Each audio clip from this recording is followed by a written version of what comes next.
Hello world, it is your girl Young Starflower and welcome back to my channel. I'm back with another one, y'all. Party over here, party over there. Woo, woo. What's good, y'all?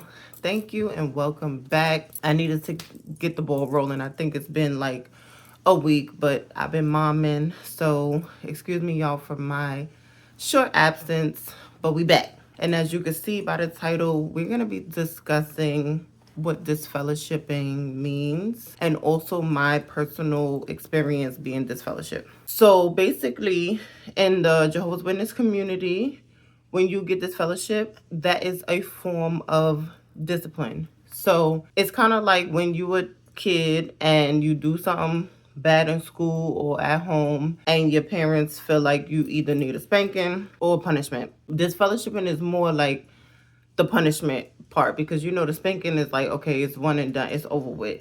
But with punishment, you gotta kind of have to like endure, go through some time to learn your lesson. So that's what disfellowshipping is when you disobey one of the Jehovah Witness rules, because they have many. And they claim that you only get this fellowship if you're not repentant, but that's not really true, because like, how you know if I'm repentant or not? Like, how do you really know? And that's the frustrating thing. Is like, they claim like they're guided by Holy Spirit and are doing prayer and everything, and it's just a whole thing.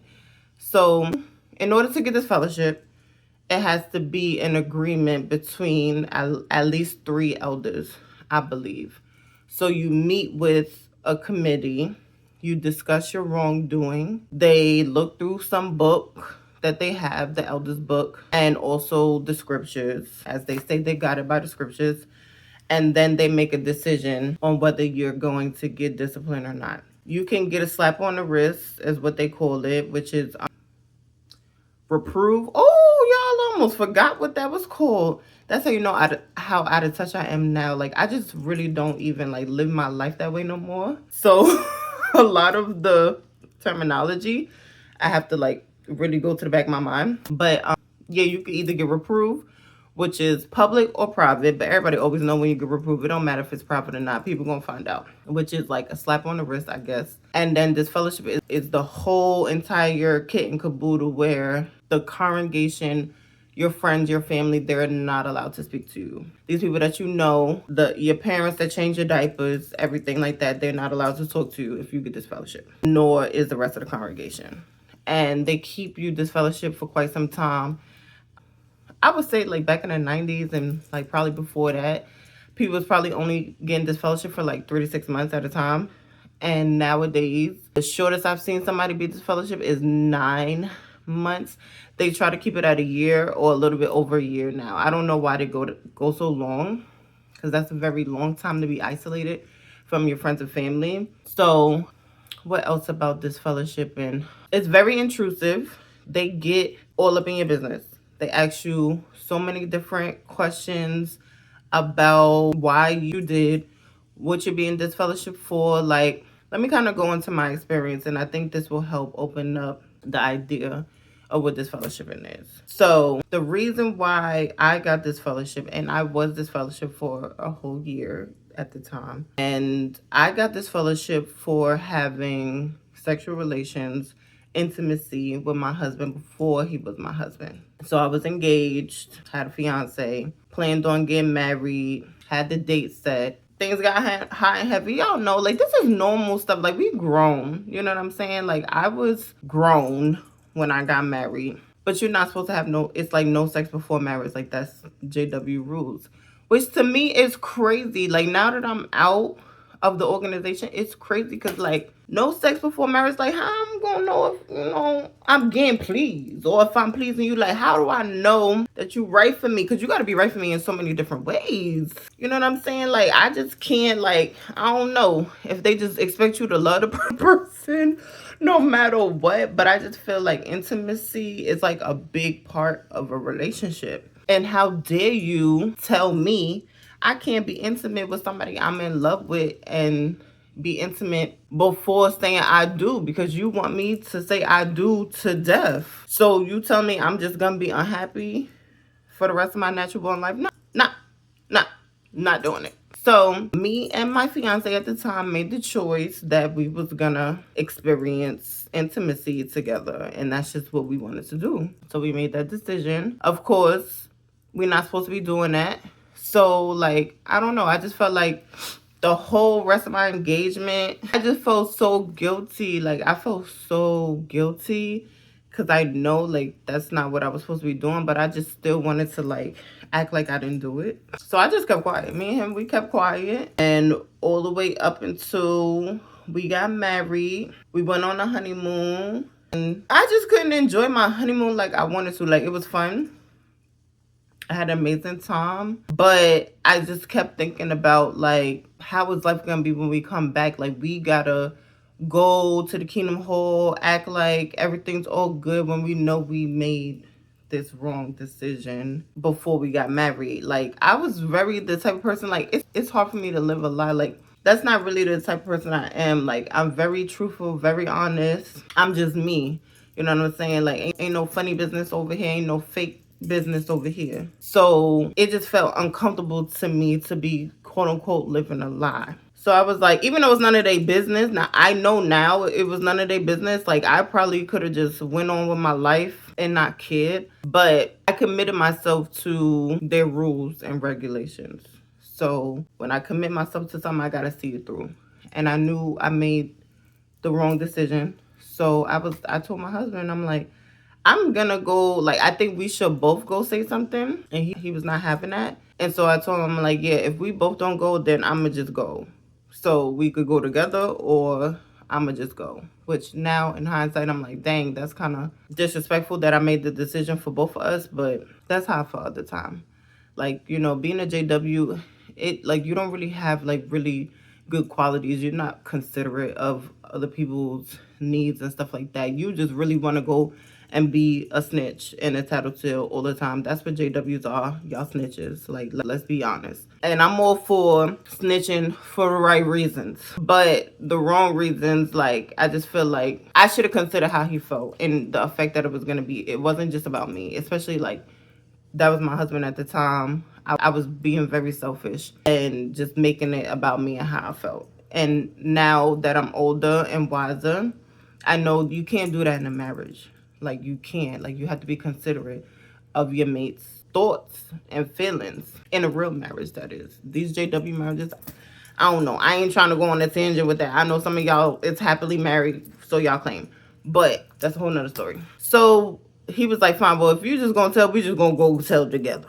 So we went and told. And so basically, like, they just get all up in your business. Like, they ask you so many details. Like, they not only ask you about, like, the sex, they ask you about, like, what type of sex it was. Did y'all have oral? Like, what was it? You know, penetration. They want to know details. They want to know, was it multiple times? They want to know what led up to the sex, which I don't know why they need all of that. Like, they want to know, like, was it kissing, touching? Like, they want to know, like, foreplay. They want to know, like, where did we decide to do it at? They wanted to know, like, was it planned? Like, they want to know if you, like, premeditate. I'm like, dang, like, am I front of the jury or something? Like, y'all act like y'all about to lock me up or something. But I mean, that's basically what it is when you it feel like a prison when you disfellowship, because it's just you isolated. So they did all of that. Asked all them questions, all them invasive questions. You feel so irritated. And I ain't gonna hold you, like, my husband at the time, he my ex-husband now, but at the time, he was about to raise up on them. He was about to raise up on them elders in that meeting. He was getting tight with them because he was like, y'all walling these questions and you trying to make me feel like I'm this type of person, you know, whatever. So, you know, I had to keep him calm. So they ask you all these questions, then they put you in a separate room. You be waiting for like almost an hour. It's like 45 minutes to an hour. We waiting for the decision. I don't know why we gotta wait that long. Y'all know what y'all about to do to us. Y'all just be in there probably eating a snack and all of that, having lunch and everything, ordering DoorDash, who knows. But they came to the decision, yeah, we're gonna disfellowship you, blah blah blah, for these reasons. They do tell you have 7 to 10 days, something like that, to appeal the decision. So you could try to appeal it where I guess you write a letter to appeal it and it goes up to the governing body, like the high people. But ain't no point in doing it. I ain't never seen nobody's appeal letter get approved. So what are we appealing?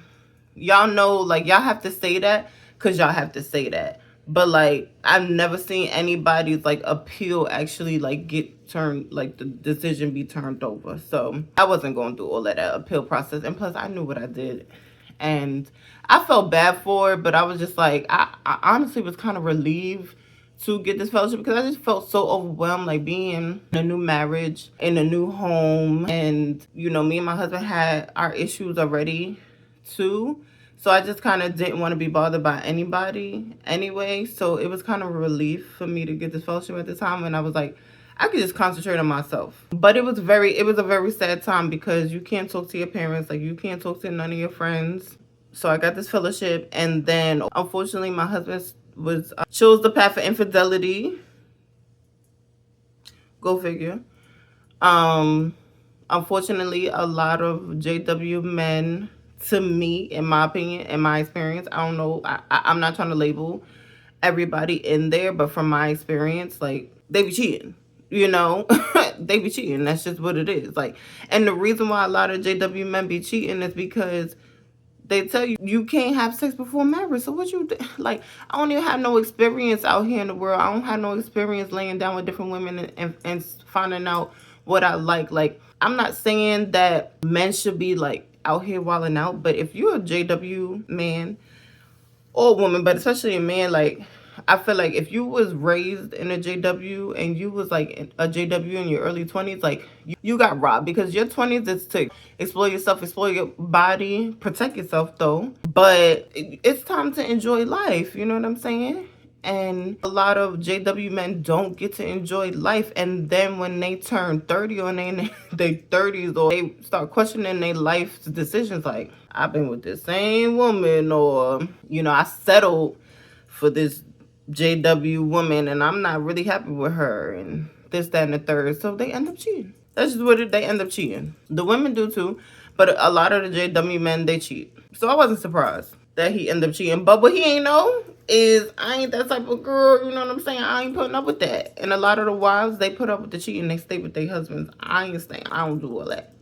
I ain't doing all that. So you gotta go. And I told him that. I told him, like, before he even tried me like that, I'm like, I'm not that type of woman. I'm gonna let you know right now. It's one and done over here. He ain't believe me. Y'all, it was one and done. I don't play them type of games.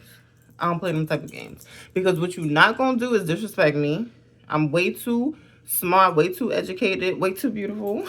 Okay? And, you know, I take a lot of pride in myself. I'm very confident. And it has nothing to do with looks. Because I know I ain't the finest thing out here walking. But my personality and, like, my heart and, like, just what I give, like, honey, it's giving luxury. It's giving affluence. Okay? You get with me, you gonna feel like a king. So, you know, I'm not gonna give that to somebody who's gonna disrespect me. So he had to go. That's a whole nother thing. I don't even care about that. Anyway. But so the disfellowshipping experience was very dark for me because my husband's act crazy. Can't talk to my friends and family. So I'm literally going through a divorce, like feeling like I'm going through a divorce from my friends and family too. So I was very isolated at the time, and all I could do was like cry, pray, and read the Bible. And I will say that this fellowshipping experience really turned me into the most humble Jehovah's Witness you could ever think of. I was going to every single meeting. I didn't miss a meeting. And you have to show up to every single meeting if you want to get what they call reinstated again. So if you want to become active again where you could talk to people, you have to show up to all your meetings. I showed up to every single meeting. I studied. I sat in the back, or wherever I could find a seat. I sat there like a humble little good girl where nobody could talk to me. And it was very awkward. I'm not gonna lie. It was very awkward because you have to walk through people you're normally used to hugging and being friends with, but they can't talk to you. And some of them forget. Like, they be like, oh, my bad. You know, it's very awkward. It was a long, drawn out year for me. and really upset me about that process is I had to write 3 letters in order to come back. Like, you have to write a letter. If you desire to become an active witness again, you have to write a letter, express to them like how sorry you are and the lessons you've learned, throughout the time period that you've been disfellowshipped. And I poured my heart out to them in 3 different letters, long letters. And the first 2 got denied. And finally the third one got approved. But I feel like it only got approved because it was a year by that time. So it really wasn't about my letters. It's about the time you serve. So it's like, that's what I'm saying. It's like a prison sentence. It's about the time you serve. Because I was ready to get back to my friends and my family. I put in a lot of work. I was doing daily Bible reading. Like, not just their literature, but I was really getting to know God personally. That's how I felt, praying all the time, like really like focused. The most focused I ever been in my life. Like, yeah, I've been in JW the whole time, but like it was really sincere this time. Like, it was so sincere. I put in the hard work. And one of the brothers, like, I'm not gonna hold you, like, to this day, it's still paying me to even think about the situation on like the second time he denied me. And it like really like hurt me and pissed me off because I really looked up to this brother. He was anointed and everything. Anointed. But I'll go into detail about that another time. But he literally told me like, yeah, at this time we're gonna still, deny you, but keep up the good work, keep working towards, your goals. And the reason why we have to deny you is because you need to be disciplined to the proper degree. What's the proper degree, sir? What's the proper degree? Like, I was like so confused. I'm like, what is the proper degree? Like, you want to give me the electric chair? I'm so confused. Like, how much discipline? My parents ain't never even disciplined me this bad. What type of discipline do you think I deserve up in here? Discipline to the proper degree. You got some nerve. You got some nerve thinking you know what type of discipline I'm. And I'm like, yo, I know Jehovah forgave me already. I already know God forgave me. I could feel it in my heart type. You know what I'm saying? And y'all talking about I still need more discipline. Get out of here. Now y'all playing with me. But anyway, I let that go. Still put in the work. But I ain't gonna hold you. I almost gave up. Because like after that letter, I ain't show up to the next 2 meetings. Because he had me like, because like I'm very humble. And I like to learn from my mistakes. But I know when somebody playing with me. And I don't like to be played with. So yeah, it took me. I had to really swallow my pride. I remember calling my pops or somebody I called. And I was like crying about it. And he was just like, listen, nobody could tell you who you are. Nobody can tell you how Jehovah feels about you. Just finish your bid, basically. Just finish your bid and come out strong. And that I did, my friends.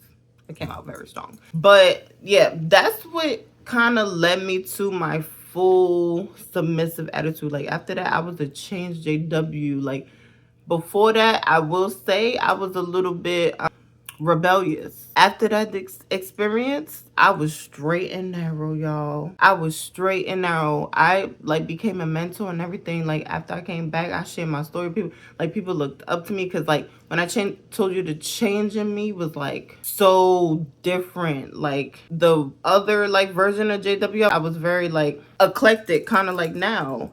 After that, I became like, I like looked like a grandma, dressed like a grandma, was very straight and narrow, covered up, no skin. You didn't see no skin. I didn't play about my spirituality after that. So they really fostered and created the JW they was looking for a whole time out of me. And I will say, disfellowshipping, that really helps because you are put to shame so much that you just want to do what's pleasing to not just God, but everyone in the congregation. You're now ready to bend over backwards for people. They gave me a good spanking. I ain't gonna hold you. They gave me a good spanking, and I became the good girl that they was looking for. And that's what sent me to eventually become a pioneer. But, that was just an experience that I went through, and it was a very interesting time. But if y'all made it this far, because I'm tired of even talking, y'all. I get exhausted sometimes with these stories, like with the JWs, the cult. Like, it's such a mental drain, y'all. But we're going to end it on a high. Party over here. Woo, woo. Party over there. Woo, woo. If you made it this far, y'all already know. Put a star in the comment section. Blast it up, y'all. I really appreciate y'all. I really love the vibes that y'all sending me. And I'm sending them right back. I'm sending them right back, y'all. I love the vibes. I love it. Please keep it going. Y'all encouraging me so much to like keep it going. Like I didn't even want to create a YouTube channel, but like now I'm hooked, y'all. I'm hooked. I just be busy as a mom, but I really want to keep it. Like I feel like I've been consistent and doing good, so I'm gonna stay consistent. And I appreciate y'all support. I genuinely do, and yeah, I love y'all. So, you know, holla at me in the comment section. You know, let's become friends. Let's become a community. Peace out.